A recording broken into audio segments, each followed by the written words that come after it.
అగ్గి పుల్ల లాంటి ఆడపిల్ల నేను నన్ను చిన్న చూపు చూస్తే ఊరుకోను ఎందులోని నీకు నేను తీసుకోను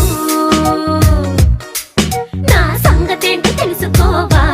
పోను పోను అచ్చమైన పల్లె రాణి పిల్ల నేను పచ్చి పైర గాలి పీల్చి పెరిగినాను ఏరి కోరి గిల్లి కజ్జా పెట్టుకోను నిన్ను చూస్తే ఇల్లగుండా ఉండలేను హై హై హై హే సూటు మూడు స్టైల్ సుందరా లేనిపోని డాబు మానరా ఈ ఊరిలో పై చేయనాదిరా నా గొప్ప నువ్వు ఒప్పుకో తప్పు లేదురా రేవులోని తాడి చెట్టులా